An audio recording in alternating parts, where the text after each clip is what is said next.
Boa tarde, estamos aqui no Espaço Luzes. Eu estou com a Luciene Souza, ela é minha sócia, ela é cientista social, psicóloga e neuropsicopedagoga.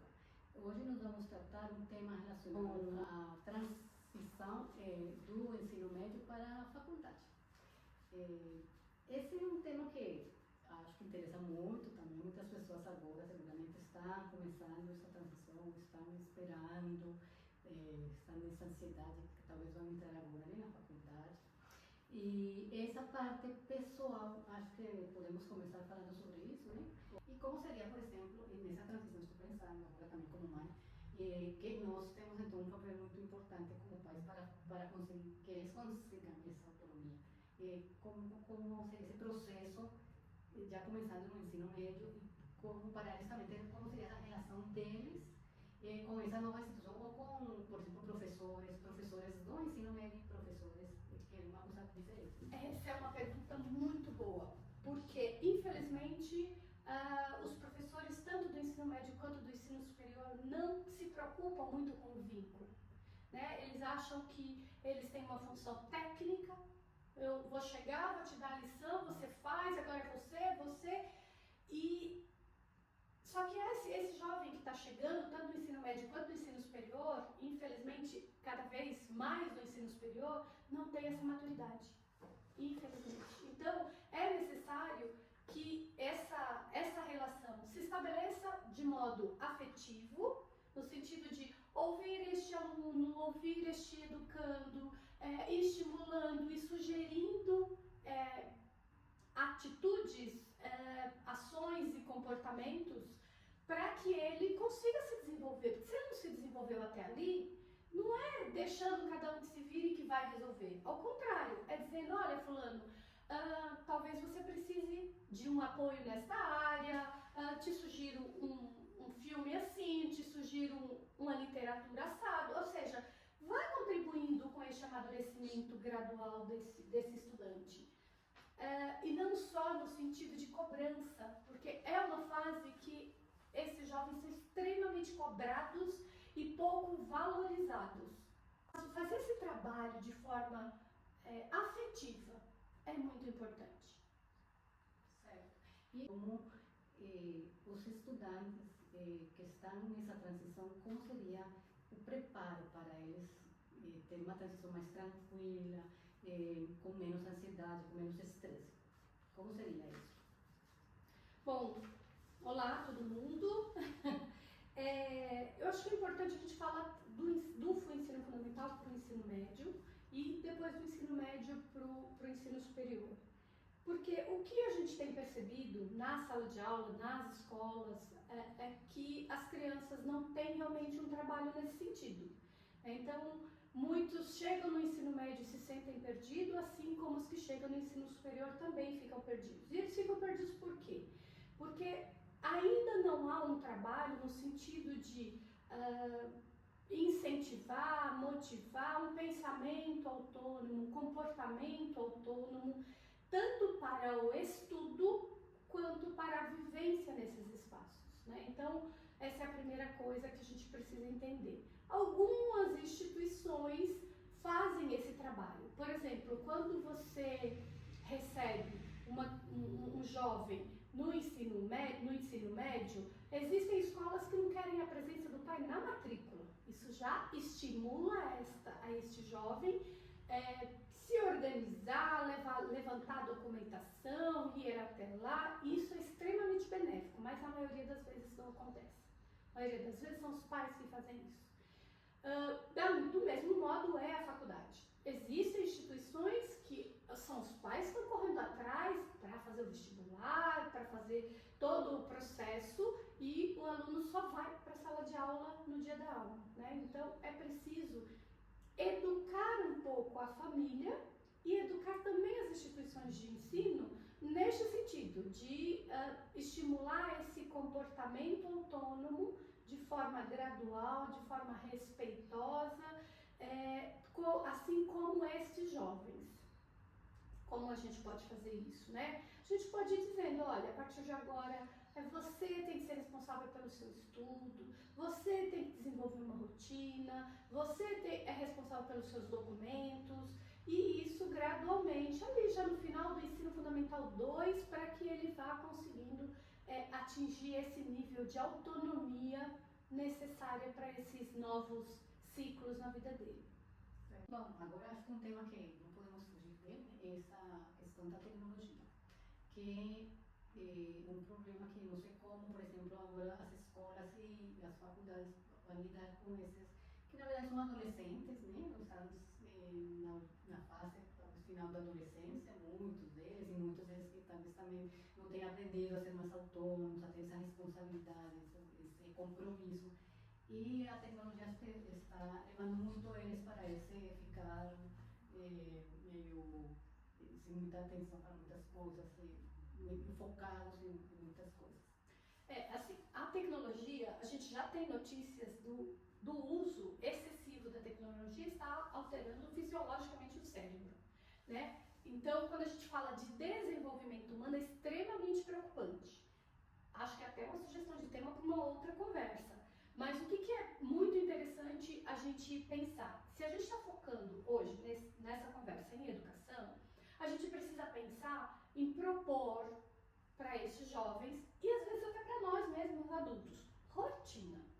Então, assim, o jovem que chegou no ensino médio, para que ele tenha sucesso na sua trajetória acadêmica, ele precisa de rotina. E que rotina? Hábito de estudos.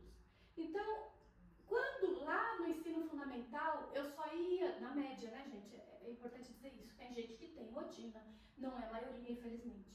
Então, estabelecer que faço as minhas atividades na escola, na instituição educacional. Quando eu chego em casa, eu preciso dedicar um tempo para estudar. É um tempo de leitura, é um tempo de revisão. Se eu não tiver tarefa de casa, não tiver trabalho escolar, né, acadêmico, eu preciso, de algum modo, retomar aquilo que foi ensinado em sala de aula. Então, não tem lição, não vou nem pegar no material. Precisa. E se você fizer essa rotina diariamente, o seu tempo de rede social, né, de celular, de tela vai ser menor, né? E outra coisa, explicar e mostrar o quanto está sendo prejudicial o uso excessivo, principalmente para a saúde mental, porque a adolescência, a juventude, né, é o período da nossa vida que a gente fica mais tentado a seguir os padrões que são mostrados lá na rede social, que é o padrão social. E isso está afetando absurdamente a saúde mental das pessoas. Muito, muito, muito. Então, ter essa conversa com os jovens, de, olha, não é que você não possa ter um celular, não é que você não possa usar as redes sociais, não é, você precisa usar de forma cautelosa, né?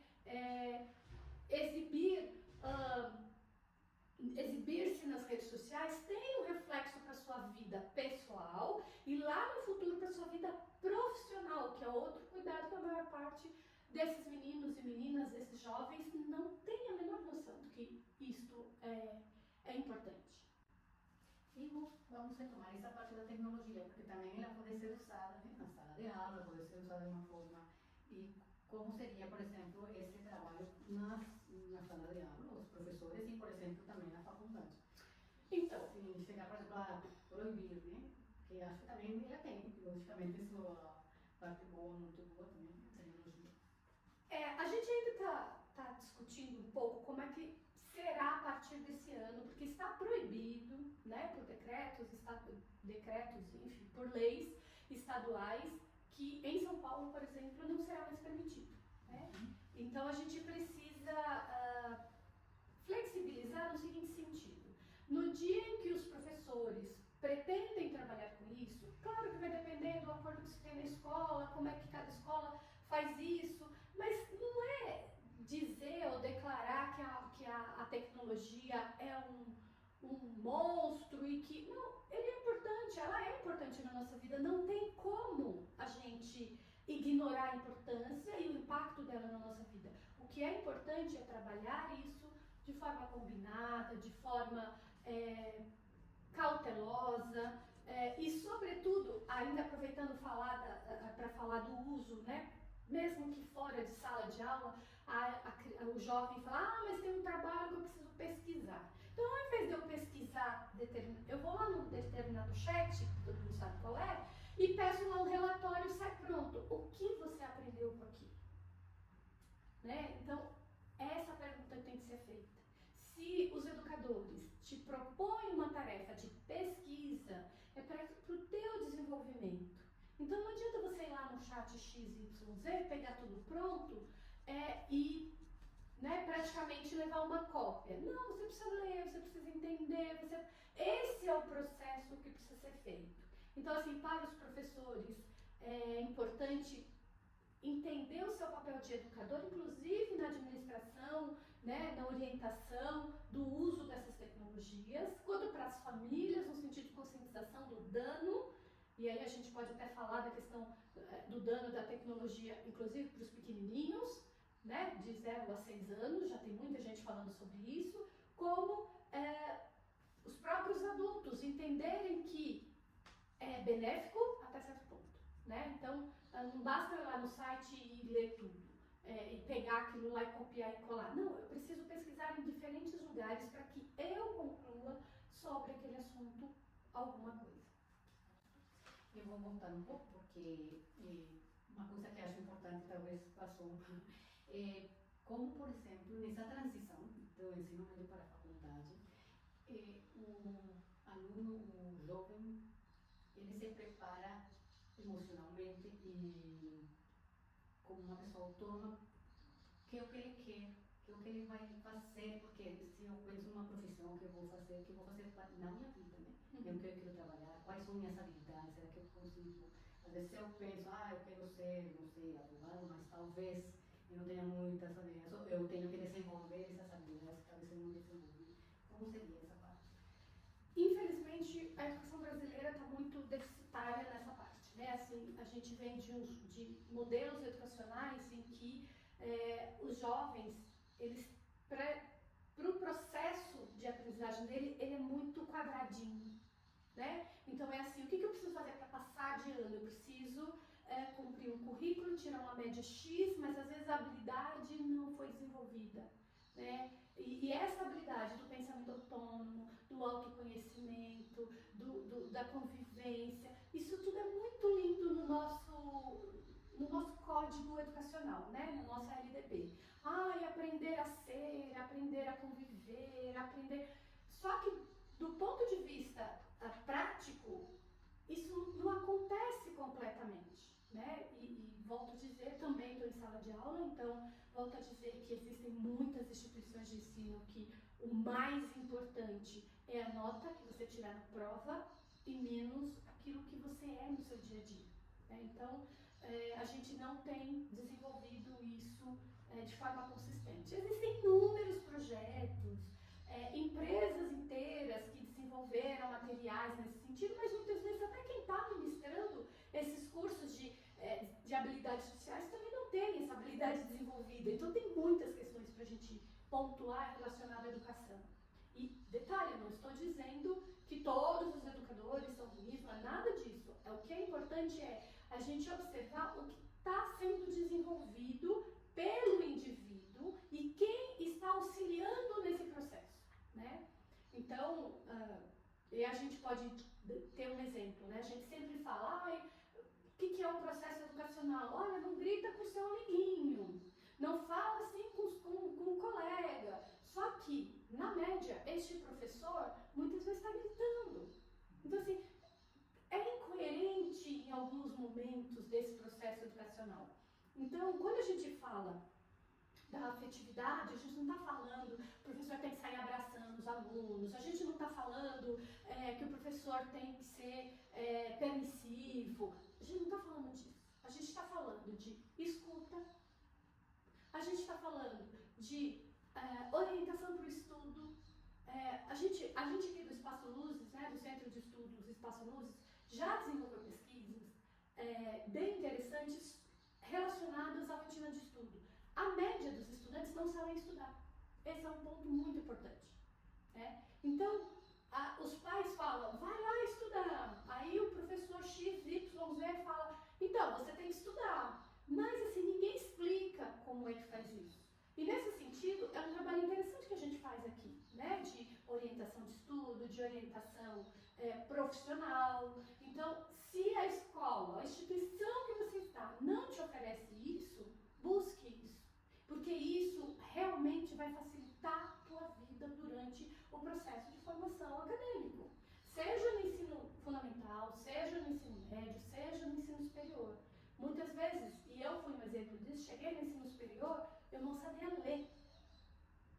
Isso é muito importante.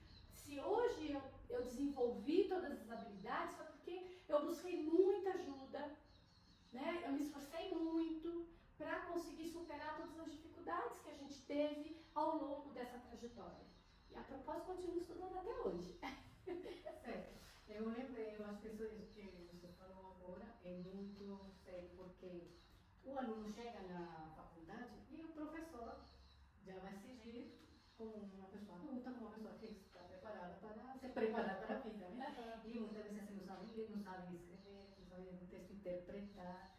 E é uma frustração grande para o jovem, muitas vezes, né? É um choque muito grande, porque é uma mudança completamente.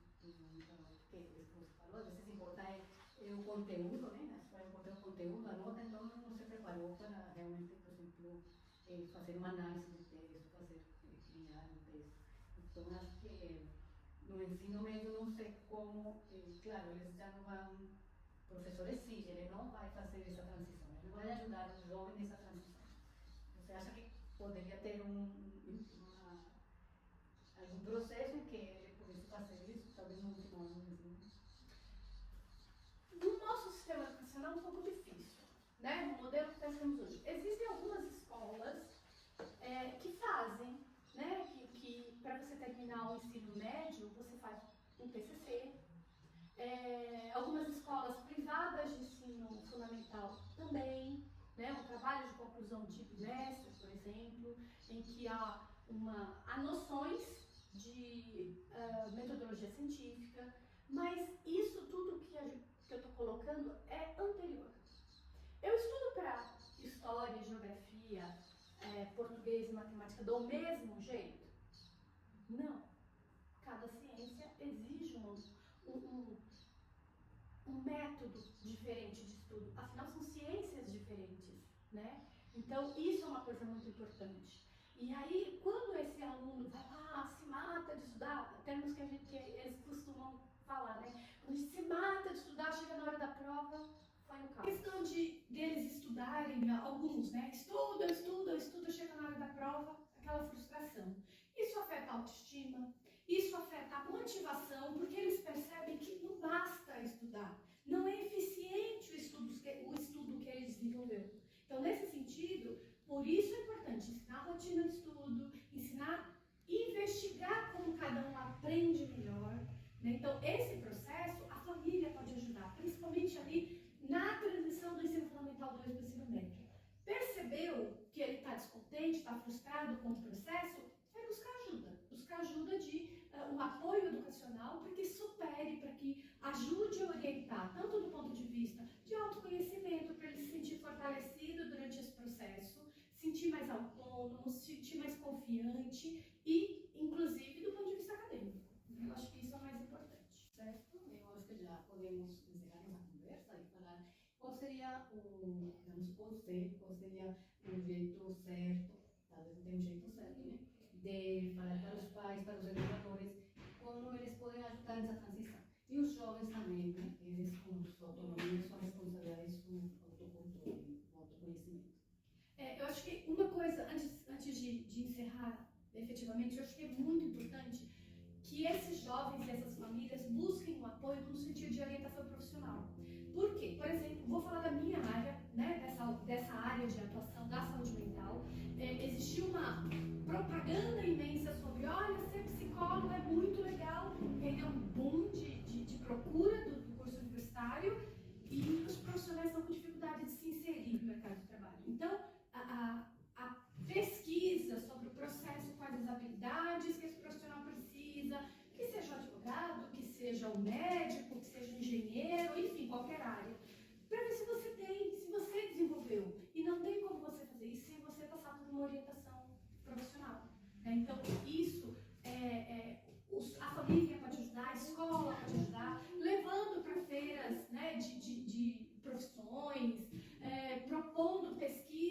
aquela área que a pessoa quer estudar e não se pautar somente pela questão financeira, pela questão do mercado. Claro que isso é importante, isso é muito importante, mas não só isso, porque senão vai acontecer